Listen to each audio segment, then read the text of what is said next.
26వ యేసు తన తల్లియు తను ప్రేమించిన శిశుడును దగ్గర నిలిచి ఉండుట చూచి, అమ్మా ఇదిగో నీ కుమారుడు అని తన తల్లితో చెప్పాను. తరువాత శిశుని చూచి, ఇదిగో నీ తల్లి అని చెప్పాను. థ్యాంక్ యూ అండి. మాట చెప్పి వినిపించిన మంచిగా విజయ్ గారికి వందనాలు. పాట పాడడానికి శ్రీమతి రేష్మ విజయ్ గారు, రేష్మ ధనంజయ్ గారు కావాల్సిందిగా కోరుచు.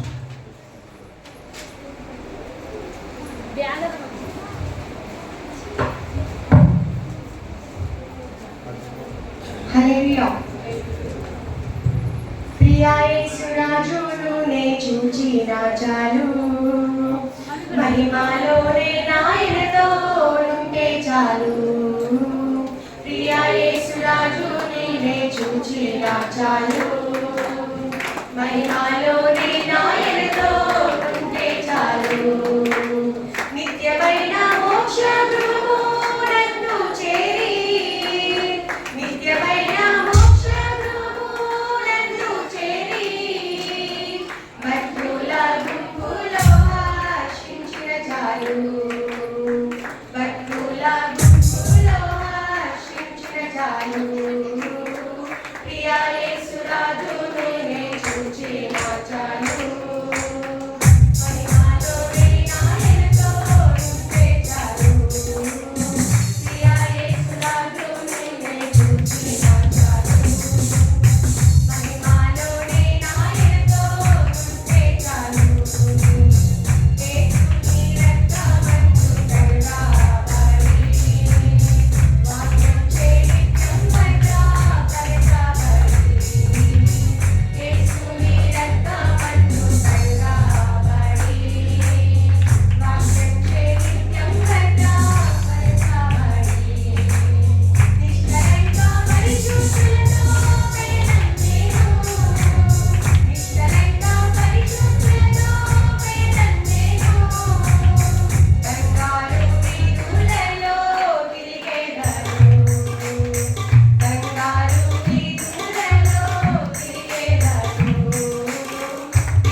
వినిపించిన రేష్మ గారికి నా వందనాలండి. మన మధ్యలో మూడవ మాట ప్రసంగించడానికి శ్రీమతి తెరిసా కిరణ్ గారు వచ్చి మూడవ మాట ప్రసంగించవలసిందిగా కోరుచున్నాము. సమయం 10 నుంచి 15 నిమిషాలు అని చెప్పాము. దయచేసి అందరం జ్ఞాపకం చేసుకోవాల్సిందిగా కోరుచున్నాము. దేవునికి మహిమ కలుగును గాక. మీ అందరికీ వందనాలు. మూడో మాట చెప్పడానికి నాకు అవకాశం ఇచ్చిన అయ్యగారికి వందనాలు. యాక్చువల్లీ నేను కన్నడలో చెప్దాం అనుకున్నాను, తెలుగులో అంకుల్ ట్రాన్స్లేషన్ చెప్తాం అనుకున్నాను. సో నేను రాలేదు, అయినా నేను కన్నడలోనే చెప్తాను, ఎందుకంటే నేను కన్నడలోనే ప్రిపేర్ అయ్యాను కాబట్టి. ಮೂಡೋ మాట ఒకసారి చదువుకుందాము. ಯೆಹೋವನ ಬರೆದ ಸುವಾರ್ತೆ 19:26 27ನೇ ವಚನ. ಯೇಸು ತನ್ನ ತಾಯಿಯನ್ನು ಹತ್ತಿರದಲ್ಲಿ ನಿಂತಿದ್ದ ತನ್ನ ಪ್ರೀತಿಯ ಶಿಷ್ಯನನ್ನು ನೋಡಿ ತಾಯಿಗೆ, ಅಮ್ಮ, ಇಗೋ ನಿನ್ನ ಮಗನು ಎಂದು ಹೇಳಿದನು. ತರುವಾಯ ಶಿಷ್ಯನಿಗೂ, ಇಗೋ ನಿನ್ನ ತಾಯಿ ಎಂದು ಹೇಳಿದನು. ಆ ಹೊತ್ತಿನಿಂದ ಆ ಶಿಷ್ಯನು ಆಕೆಯನ್ನು ತನ್ನ ಮನೆಯಲ್ಲಿ ಇರಿಸಿಕೊಂಡಿದ್ದನು. ಒಂದು ಸತಿ ನಾವು ಪ್ರಾರ್ಥನೆ ಮಾಡಿಕೊಳ್ಳೋಣ.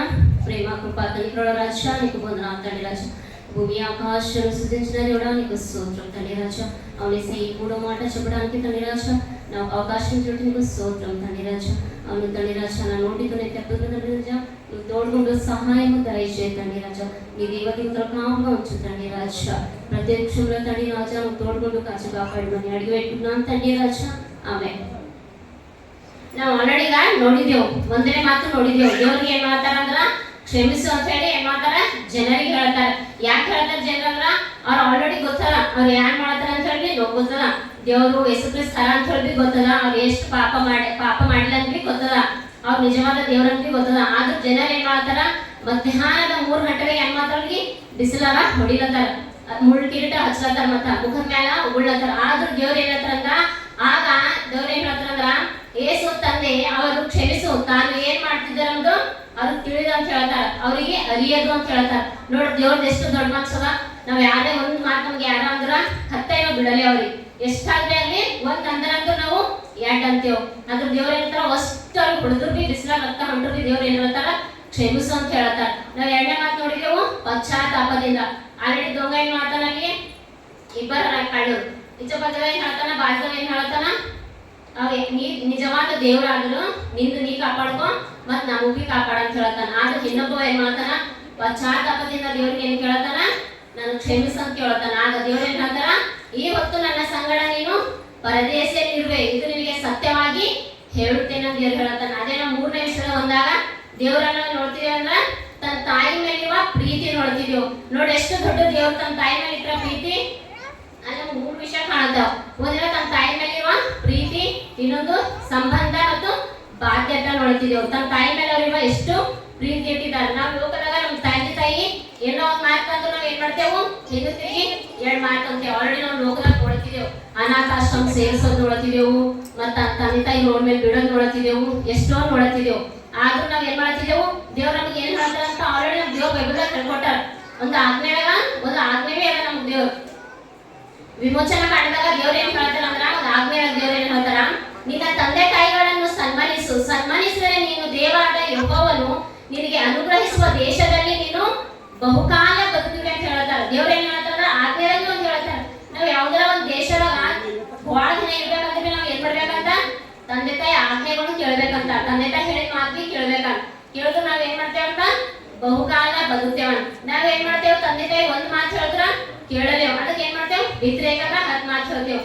ಇವತ್ತು ನಾವು ಲೋಕದ ಬಹಳ ನೋಡ್ತಿದ್ದೇವ್, ತಂದೆ ತಾಯಿಗೆ ಗಲೀಜ್ ಮಾತಾಡೋದ್ ನೋಡ್ತೇವ್, ತಂದೆ ತಾಯಿ ಹುಡಿಯೋದ್ ನೋಡ್ತಿದ್ದೇವ್, ಎಷ್ಟು ನೋಡ್ತೀವಿ ನಾವು ಮಾತು ಹೊಂದಿದ್ದೇವ್. ದೇವ್ರ ಏನ್ ಮಾಡ್ತಾರಂದ್ರ, ಅಂತಹ ಟೈಮ್ನಾಗ ಅಂತ ಶಿಲ್ಬೆರಾಗ ಮೈ ತುಂಬಾ ರಕ್ತ ಸುರಿಸಿದ್ರು ಬಿ ದೇವ್ರ ಏನ್ ಮಾಡ್ತಾರ, ತನ್ನ ತಾಯಿಗೆ ಮರ್ತಿಲ್ಲ, ತನ್ನ ತಾಯಿಗಿರುವ ಪ್ರೀತಿ ಅವ್ರ ಮೇಲೆ ಕಮ್ಮಿ ಆಗಿಲ್ಲ. ಅಷ್ಟು ಜನ ನಾವ್ ಏನಾರ ಮೈ ತುಂಬಾ ಸ್ವಲ್ಪ ಗಾಯ ಆದ್ರ ಹೇಳ್ತಾ ಇರ್ತೇವ್, ಅಳ್ತಾ ಇರ್ತೇವ್. ತಾಯಿ ಏನ್ ಹೇಳ್ತಾರ ಅಂತ ನಾವು ಕೇಳಲೇವು, ತಾಯಿ ಮಾತಿ ಅಸಲೇ ನಾವು ಬೆಲೆ ಕೊಡಲೇವು. ನೀ ಏನ್ ಹೇಳ್ತಿ ನನಗ, ಈಗ ನಾವೆಲ್ಲ ಆಕ್ಸಿಡೆಂಟ್ ಆಯ್ತು ಮನೆಗ್ ಬಂದೇವ್ ಅಂದ್ರ ತಾಯಿ ನಮ್ಮ ಬಗ್ಗೆ ಎಷ್ಟು ಕಾಳಜಿಯಿಂದ ಪ್ರೀತಿಯಿಂದ ನೀ ಹೆಂಗ್ ಬಿದ್ದಿದ್ದಿ, ಏನಾಗಿತ್ತು ಅಂತ ಕೇಳ್ತಾರ. ಅದು ನಾವ್ ಅದಕ್ಕೆ ಏನಂಬದೇ ಏನ್ ಮಾಡ್ತೇವು, ನೀ ಅದೆಲ್ಲ ನನಗೆ ಏನೇ ಹೇಳ್ಬೇಡ, ನಾ ಹೋಗೋದೇ ಬಿದ್ದಿದ್ದೆ ಹಂಗ್ ಬಿದ್ದಿದ್ದಿ ಅಂತ. ಎಷ್ಟೋ ಜನರು ಕೊಂಡು ಬಿತ್ತಿರ್ತಿದ್ರ. ಆದ್ರೆ ತಾಯಿನ ಸಮಾಧಾನ ಹೇಳ್ತಾರೆ, ಏನ್ ಮಾಡ್ತಾರ, ನೀ ಯಾಕೆ ಹೇಳ್ತಿದ್ದಿ, ಅದ್ರ ಕಡೆ ಹೇಳ್ತಿದ್ದಿ ಅಂತ ಹೇಳಿ ಹೇಳ್ತಾರ. ಮನೆಗೆ ಒಂದ್ ಮಾತು ಹೇಳಿದ್ರ ಅವ್ರ ರಿಟರ್ನ್ 10 ಮಾತು ಹೇಳ್ತಾರ. ಅಂತಹ ನಾವು ಲೋಕದಾಗ ಇಂಥವ್ರು ಇದ್ದೇವು. ನಾವು ಬಹಳ ವಿಷಯದಲ್ಲಿ ನೋಡ್ತೇವೆ, ತಂದೆ ತಾಯಿ ನಾವು ಅಸಲ ರೆಸ್ಪೆಕ್ಟ್ ಕೊಡಲೇವು, ಎಲ್ಲಾರು ಹೋದ್ರ ಅವ್ರಿಗೆ ಇದು ಮಾಡಲೇವು, ಇಜ್ಜತ್ ಮಾಡಲೇವು. ಆದ್ರೆ ದೇವ್ರ ಏನ್ ಹೇಳ್ತಾರ, ಆಜ್ಞೆದಾಗ ಬಿ ದೇವ್ರ ಏನ್ ಹೇಳ್ತಾರ, ನಾವು ಯಾವ್ದಾರ ಒಂದು ದೇಶದ ಬಹಳಷ್ಟು ವರ್ಷ ಇರ್ಬೇಕು, ನಾವು ಚಂದ ನಡ್ಕೊಳ್ಬೇಕಂದ್ರೆ ದೇವ್ರ ಏನ್ ಮಾಡ್ತಾರ, ತಂದೆ ತಾಯಿ ನಾವು ಸನ್ಮಾನಿಸಿದರೆ ನಮ್ಗ ಆ ದೇಶ ಕೊಡ್ತಾರ ದೇವ್ರು. ಮತ್ತ ಅದೇ ನಾವು ಜ್ಞಾನೋಕ್ತಿದಾಗ ಬಿ ನೋಡ್ತೇವೆ, ಜ್ಞಾನೋಕ್ತಿದಾಗ ಬಿ ಬಹಳ ಜನ ಹೇಳ್ತಿದ್ದಾರೆ, ಬಹಳ ಜನ ಜ್ಞಾನೋಕ್ತಿದಾಗ ಬಿ ಏನದಂದ್ರೆ ತಾಯಿ ಬಗ್ಗೆನೇ ಇಲ್ಲ, ತಾಯಿನ ಹೆಂಗಿರ್ಬೇಕು, ತಾಯಿ ಜೊತೆ ಹೆಂಗಿರ್ಬೇಕು, ತಾಯಿ ಜೊತೆ ಹೆಂಗ್ ನಡಿಬೇಕು ಬೇಕಲ್ಲ. ಜ್ಞಾನೋಕ್ತಿ 1:8 ಹೇಳ್ತಾರ, ಮಗನೇ ನೀನು ತಂದೆಯ ಉಪದೇಶವನ್ನು ಕೇಳು, ನಿನ್ನ ತಾಯಿಯ ಬೋಧನೆಯನ್ನು ತೆರೆಯಬೇಡ. ಅಂದ್ರೆ ಏನ್ ಹೇಳ್ತಾರ, ಮಗನೇ ನೀ ತಂದೆಯ ಬೋಧನೆಯನ್ನು ಕೇಳ್ಬೇಕಂತ, ಅಂದ್ರೆ ಉಪದೇಶ ಬಂದ್ರೆ ಅವ್ರ ಮಾತುಗಳು ಕೇಳ್ಬೇಕಂತ. ನಾವು ಅವ್ರು ಏನೋ ನಮ್ಗೆ ಒಳ್ಳೇದ್ ಕಡೆ ಹೇಳ್ತಾರ ನಾವ್ ಕೇಳ್ಬೇಕಂತ. ಕೇಳೋದ್ರೆ ನಾವ್ ಏನ್ ಮಾಡ್ತೇವೆ, ವ್ಯತಿರೇಕಂಗ ಆಗ್ಬಾರ್ದಂತ. ಆದ್ರೆ ಏನ್ ಮಾಡ್ತಾರಂತ, ಅವ್ ನಿನ್ನ ತಲೆಗೆ ಅಂದವಾದ ಪುಷ್ಪಗಳಂತ, ಪುಷ್ಪ ಕಿರೀಟವಾಗಿದೆ ಅಂತ ದೇವ್ರ ಏನ್ ಹೇಳ್ತಾರ ಅಂದ್ರ, ಬೈಬಲ್ದಾಗ ಆಲ್ರೆಡಿ ಜ್ಞಾನೋಕ್ತಿದಾಗ ಬಹಳಷ್ಟು ವಚನ ಅದಾವ. ಅದ್ರಾಗ 1ನೇ ಅಧ್ಯಾಯದಾಗ 8ನೇ ವಚನದಾಗ ಹೇಳ್ತಾನ, ನೀನು ಒಳ್ಳೆ ಕಿರೀಟ ಬರ್ಬೇಕು, ನೀನು 4 ಮಂದಿ ಮೆಚ್ಕೋಬೇಕಂದ್ರೆ ನೀವು ದೇವ್ರ ಸನ್ನಿಧಾನ ಹೋಗಿ, ನಾವು ಆಲ್ರೆಡಿ ವಾಕ್ಯ ಓದ್ತಾ ಇರ್ತೇವೆ, ಪ್ರೇ ಮಾಡ್ತಾ ಇರ್ತೇವೆ, ಎಲ್ಲಾ ಮಾಡ್ತೇವೆ, ಅಂದ್ರೆ ನಾವು ತಂದೆ ತಾಯಿ ಮಾತು ಕೇಳಲ್ಲ. ಮಾತು ಕೇಳೋದು ಮಂದಿ ನಮ್ಗೆ ಒಳ್ಳೇದು ಹೆಂಗಂತಾರ, ನಮ್ಮ ಮನೆಗೆ ಅಷ್ಟೇ ಒಳ್ಳೆಯವ್ರಿ, ನಾವು ಚರ್ಚಿನ ಬಂದಾಗ ಅಷ್ಟೇ ಒಳ್ಳೇದಾಗಿರ್ಬೇಕ, ಇಲ್ಲ ನಾವು ಮನೆಗೆ ಇದ್ರು ಬಿ ಒಳ್ಳೇದಾಗಿರ್ಬೇಕು. ನಮ್ಮ ತಾಯಿ ತಂದೆ ನಮ್ಗೆ ನಮ್ಮ ಒಳ್ಳೆ ಮಗ ಅಂತ ನಾವು ಹೇಳ್ಕೊಂಬಂಗಿರ್ಬೇಕು, ಹೊರತು ಕೆಟ್ಟ ಮಗ ಅಲ್ಲ ಅಂತ ಹೇಳಿ ಅನ್ಕೋಬೇಕು. ನಾವು ದೇವ್ರ ರಾಜ್ಯದಾಗ ಹೋಗ್ಬೇಕು, ನಿತ್ಯ ಹೋಗ್ಬೇಕಂದ್ರೆ ನಾವು ಏನ್ ಮಾಡ್ಬೇಕು, ತಂದೆ ತಾಯಿ ಮಾತು ಕೇಳ್ಬೇಕಂತ ಹೇಳಿ ಆದ್ಮೇಲೆ ಒಂದು ಮಾತು ಆಲ್ರೆಡಿ ಅಲ್ಲ, ನಮ್ಗ ದೇವ್ರ ಏನ್ ಮಾಡ್ತಾರಂತ, ಅಂದವಾದ ಪುಷ್ಪ ಕಿರೀಟವನ್ನು ಕೊಡ್ತಾರಂತ. ಮತ್ ಹಂಗೆ ಅದೇ ರೀತಿಯಾಗಿ ನೋಡಿದಾಗ ನಾವು ಎಫೆಸಿದಾಗ ಬಿ ನೋಡ್ತೇವೆ. ಎಫೆಸಿದಾಗ ನೋಡಿದ್ರೆ ಎಫೆಸಿ 6:1 ನೋಡಿದ್ರ, ಮಕ್ಕಳೇ ನೀವು ಕರ್ತನೆಂಬುವರಿಗೆ ಹಾಗೆ ತಕ್ಕ ಹಾಗೆ ನಿಮ್ಮ ತಂದೆ ತಾಯಿಗಳ ಮಾತನ್ನು ಕೇಳಬೇಕು. ಆಲ್ರೆಡಿ ನಾ ಹೇಳಿದ, ನೀವು ಚರ್ಚಿನ ಮಾತ್ರ ಒಳ್ಳೆ ರೀತಿಯಾಗಿರ್ತೇವೆ, ನಾವು ವಾಕ್ಯ ಕೇಳ್ತೇವೆ, ಹಾಡ ಹಾಡ್ತೇವೆ, ಎಲ್ಲಾ ಮಾಡ್ತೇವೆ. ಆದ್ರೆ ನಾವು ಅವೊಬ್ಬ ಮಾತು ಕೇಳಿ ಹೋದ್ರೆ ದೇವ್ರ ಏನ್ ಹೇಳ್ತಾರ, ಇದು ಧರ್ಮದ ವಾಗ್ದಾನ ಅದ. ಬೈಬಲ್ ಆಲ್ರೆಡಿ ಎಫೆಸದಲ್ಲಿ ಹೇಳ್ತಾರ 1ನೇ ಅಧ್ಯಾಯದ 1ನೇ ವಚನದಾಗ, ಮಕ್ಕಳೇ ನೀವು ಕರ್ತನಲ್ಲಿರುವವರ ಹಾಗೆ ಅಂತ.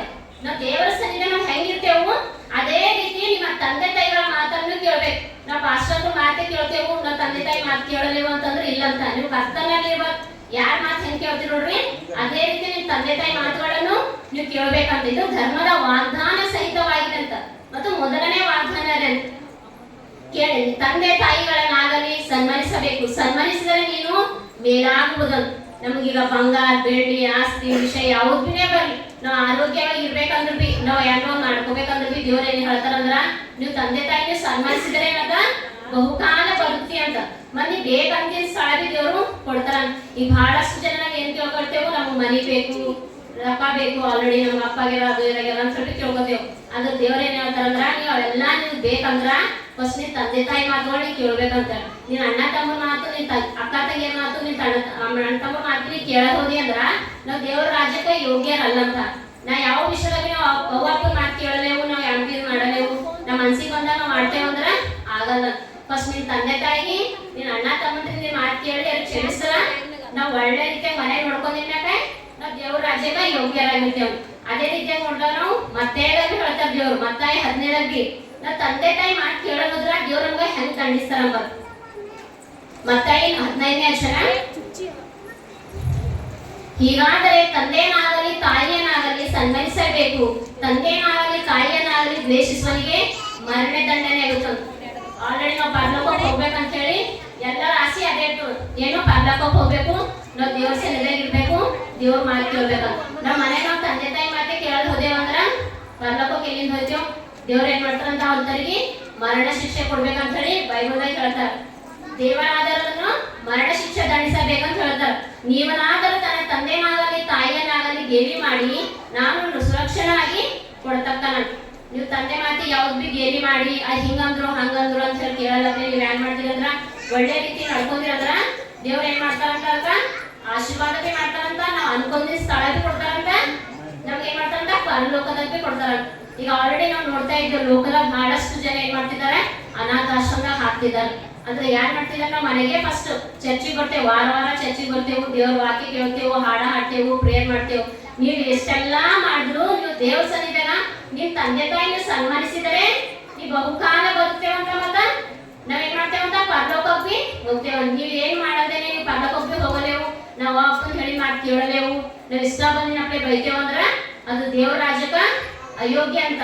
ನಾವು ದೇವ್ರ ರಾಜ್ಯಕ್ಕೆ ಹೋಗ್ಬೇಕಂದ್ರೆ ನಾವು ಏನ್ ಮಾಡ್ಬೇಕು? ಮೂರನೇ ಮಾತಿಗೆ ನಾವು ಬೆಲೆ ಕೊಡ್ಬೇಕು. ದೇವ್ರ ಯಾಕೆ ಹೇಳಿದ? ಆಲ್ರೆಡಿ ಬಹಳ ವಚನದಾಗ ಈ ಹತ್ರ ನೋಡಿದೇವಲ್ಲ, ಮತ್ತೆ ವಿಮೋಚನೆ ಕಾಂಡದಾಗ ನಾವು ನೋಡಿದೆವು. ನೋಡಿ ಆಲ್ರೆಡಿ ಹೇಳ್ತಾರೆ, ಹೆದರ್ಸ್ಕೋಬೇಡಿ ಹೇಳ್ಯಾರ. ದೇವ್ರು ಯಾಕೆ ಶಿಲ್ಪೆ ಮೇಲೆ ಆ ಮಾತು ಹೇಳ್ತಾನ ತಾಯಿ ನೋಡಿ ಅಂದ್ರ ನಾವು ಇಂಥವ್ ಮಾಡ್ತೇವೆ. ಆಲ್ರೆಡಿ ಲೋಕದಾಗ ಇದೀವೆಲ್ಲ ಪಾಪ ಮಾಡ್ತೇವೆ ಅಂತ ಹೇಳಿ ದೇವ್ರಿಗೆ ಗೊತ್ತು. ತಂದೆ ತಾಯಿ ಬೆಲೆ ಕೊಡಲೇ ಒಂದು ಗೊತ್ತು, ತಂದೆ ತಾಯಿ ಮಾತು ಕೇಳಲೇ ಗೊತ್ತು. ಅದ್ರ ಕಡೆಗೆ ದೇವ್ರು ಏನ್ ಹೇಳ್ತಾರ, ಆಜ್ಞೆದ ಒಂದು ಆಜ್ಞೆ ಸಹ ನಮ್ಗೆ ಏನ್ ಮಾಡ್ಯಾರ, ಮೊದಲನೇ ಆಜ್ಞೆ ಬಿ ಕೊಟ್ಟಾರ, ನಾವು ತಂದೆ ತಾಯಿ ಮಾತು ಕೇಳ್ಬೇಕಂತ ಹೇಳಿ. ಅದ್ರ ಕಡೆಗೆ ಶಿಲ್ಪೆ ಮೇಲೆ ನಮ್ ಖಾಲಿ ಒಂದ್ ಸಣ್ಣ ನೋವಾದ್ರೆ ನಾವು ಅಳ್ತಾ ಇರ್ತೇವೆ, ಬೇರೆಯವರಿಗೆ ಶಪಿಸ್ತಾ ಇರ್ತೇವೆ. ದೇವರಿಗೆ ಮೈ ತುಂಬಾ ರಕ್ತದಿಂದ ಸುತ್ತಿದ್ರು, ಮೂಳ್ ಕಿರೀಟ ಹಚ್ಚಿ ಆಲ್ರೆಡಿ ಇದು ಮಾಡ್ತಿದ್ರು. ದೇವ್ರ ಏನ್ ಮಾಡ್ತಾರ, ತನ್ನ ತಾಯಿ ಮೇಲಿರ ಬಾಧ್ಯತೆ ಅನ್ನೋರು ಮರ್ತ್ ಹೋಗಿಲ್ಲ. ಆಲ್ರೆಡಿ ಅಣ್ಣ ತಮ್ಮರು ಹರವ್ರಿಗೆ, ಅಣ್ಣ ತಮ್ಮರು ಅಂತಿಲ್ಲ. ನಾವು ಮತ್ತೆ ನೋಡಿದಾಗ, ಮತ್ತೆ 15-25 ನೋಡಿದಾಗ ಅಣ್ಣ ತಮ್ಮರು ಎಲ್ಲ ಆಲ್ರೆಡಿ ಹರ ಇದ್ರಿಗೆ ದೇವ್ರು ಏನ್ ಮಾಡ್ತಾರ, ಅಲ್ಲಿ ತನ್ನ ಪ್ರಿಯನ ಶಿಷ್ಯನಿಗೆ ಹೇಳ್ತಾನೆ. ಯಾಕೆ ಹೇಳ್ತಾನ? ಅವ್ನು ತನ್ನ ಬಾಧ್ಯತಾನು ನೆರವೇರಿಸ್ತಾನ ಅಂತ ಹೇಳಿ. ತಾಯಿ ನೋಡಿ ಹೇಳ್ತಾನಲ್ಲ, ನಿನ್ನ ಇವತ್ತಿಗೆ ನಿನ್ ಮಗ ಹನ ಅಂತ ಹೇಳಿ ತಾಯಿ ಹೇಳ್ತಾನ. ಯೇಸು ತನ್ನ ತಾಯಿ ಹತ್ತಿರ ನಿಂತಿದ್ದೆ ಹೇಳ್ತಾನ, ಪ್ರೀತಿಯ ಶಿಷ್ಯನ ನೋಡಿ ಇವನು ನಿನ್ನ ತಮ್ಮ, ಇವನು ನಿನ್ನ ಮಗ ಅಂತ ಹೇಳಿ ಹೇಳ್ತಿದ್ದಾನ. ನಾವ್ ಯಾವ ವಿಷಯದ ನಮ್ಮ ಅಣ್ಣ ತಮ್ಮ 4 ಮಂದಿ ಹರಂದ್ರ 5 ಮಂದಿ ಹರಂದ್ರ ಅಣ್ಣ ನೋಡ್ಕೊಂಡ್ರು, ದೊಡ್ಡ ನೋಡ್ಕೊಂಡ್ರ, ಇದು ಸಣ್ಣ ನೋಡ್ಕೊಂಡ್ರ ಅಂತ ಹೇಳಿ ನಾವ್ ಏನ್ ಮಾಡ್ತೇವು, ತಾಯಿಗೆ ಅನಾಥಾಶ್ರಮದಾಗ ಹಾಕ್ಲಕ್ಕ ಇಷ್ಟಪಡ್ತೇವೆ, ಹೊರತು ಮನೆಗೆ ಇಟ್ಕೊಂಡಿ ನೋಡ್ಲಕ್ ಇಷ್ಟಪಡಲೇವು. ತಾಯಿ ತಂದೆ ಮಾತು ಕೇಳಲೇವು. ದೇವ್ರಿಗೆ ಹೇಳ್ಕೊಡ ನಮ್ಗೆ ಏನಂದ್ರ ತಾಯಿ ತಂದೆ ಮಾತು ನೋಡ್ಬೇಕಂತ ಹೇಳಿ, ಕೇಳ್ಬೇಕಂತ ಹೇಳಿ ದೇವ್ರ ನಮ್ಗೆ ಹೇಳ್ಕೊಡೋದ ಮೂರನೇ ಮಾತನಾಗ. ನಾವು ತಂದೆ ತಾಯಿ ಮಾತಿಗೆ ಬೆಲೆ ಕೊಡ್ಬೇಕಂತ ಹೇಳಿ ದೇವರಿಗೆ ವಾಕ್ಯನ ಆಶೀರ್ವದಿಸಲಿ. ನಾ ಭಾಳ ಹೇಳ್ಕೊಂಡು ಬಂದೆ, ಬಟ್ ಕನ್ನಡದಾಗ ಅಷ್ಟು ಮಂದಿಗೆ ಅರ್ಥ ಆಗಂಗಿಲ್ಲ ಅಂತ ಹೇಳಿ ಸ್ವಲ್ಪ ಹೇಳಿ ಮುಗಿಸ್ತಿದ್ದೇನೆ. ದೇವ್ರ ನಾಮಕ್ಕೆ ಸ್ತೋತ್ರ. మూడో మాట చెప్పిన తెరిసా గారికి ఉన్నానండి. ఈ మూడో మాట కొరకు మన మధ్యలో ఉన్న శ్రీమతి మణికుమార్ గారు ప్రార్థన చేయవలసిందిగా కోరుచున్నాం.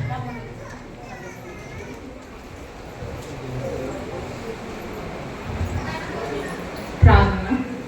మహాపరిశుద్ధ, మహానతుడ, సర్వశక్తిమంతుడ, సర్వాధికారి, నీకు లెక్కలేని వందనాలు, స్తోత్రాలు, స్తుతులు చెల్లించుకుంటున్నాను తండ్రి. ఇంతవరకు నీ యొక్క చాటును భద్రపరిచి నైనా ఈ యొక్క నేను మధ్యాహ్న సమయంలో తండ్రి నేను నీ సన్నిధిలో మమ్మల్ని ఈ రీతిగా కూడి చేరినందుకు నైనా నీ సన్నిధిలో నైనా నీ సిల్వ ధ్యానాన్ని నైనా యొక్క కూడిలో నేను మేము ఉన్నందుకు నేను మీకు వందనాలు, స్తోత్రాలు.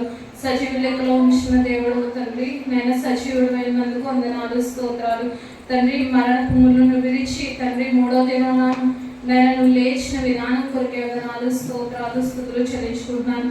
నేను శిలువలో పడుతున్నటువంటి నేను 7 మాటలను మేము ధ్యానించుకుంటుండగా తండ్రి నేను 3 మాటల్లో నీ కృప చూపించారు. నేను ఇంకా ఉన్న నేను 4వ మాటల్లో కూడా నీ కృపా సహాయం దయచేయండి తండ్రి. నేను ఏ ఒక్కరు నేను విసుగకుండా తండ్రి చక్కగా కూర్చొని నేను నీ వాక్యాన్ని వినడానికి నీ కృప చూపించండి తండ్రి. నీకు వందనాలు, స్తోత్రాలు తండ్రి. నేను నీకు కృపతో జ్ఞాపకం చేసుకున్న విధానం కొరకే వందనాలు. మమ్మల్ని ప్రేమించి తండ్రి మా పాప శాప అపరాధాల కొరకు తండ్రి మేము పొందవలసిన శిక్షార్థను నాయనను భరించిన గొప్ప దేవుడు అయినందుకు వందనాలు, స్తోత్రాలు. నాయన మేము భరించవలసినటువంటి ప్రతిదీ నాయన నీవు కల్వరి సిలువలో తండ్రి నా కొరకు మా కొరకు నాయన ప్రాణాన్ని బలిగా అర్పించిన విధానం కొరకే వందనాలు, స్తోత్రాలు, స్తుతులు చెల్లించుకుంటాను తండ్రి. నాయన మాకు బదులుగా నాయన నువ్వు శిక్షను భరించిన గొప్ప దేవుడు తండ్రి, నీకు వందనాలు. ఇంతకు మించి నాయన మేము నాయన ఏమిచ్చి నీ రుణం తీర్చుకోలేము కానీ తండ్రి నాయన సన్నిధిలో నన్నిటి రీతిగా ప్రార్థనా విజ్ఞాపనతో నీ సన్నిధిలో నాయన మేము చేరడానికి నీ చూపిన గొప్ప కృపకే వందనాలు, స్తోత్రాలు, స్తుతులు చెల్లించుకుంటూ నన్ను నేను తగ్గించుకుంటూ నీ నామాన్ని హెచ్చిస్తూ మా ప్రభు మా రక్షకుడైన యేసుక్రీస్తునామం నా స్తుతించి ప్రార్థించి అడిగి పెట్టుకుంటున్నాను తండ్రి. మణికుమార్ గారికి వందనాలండి.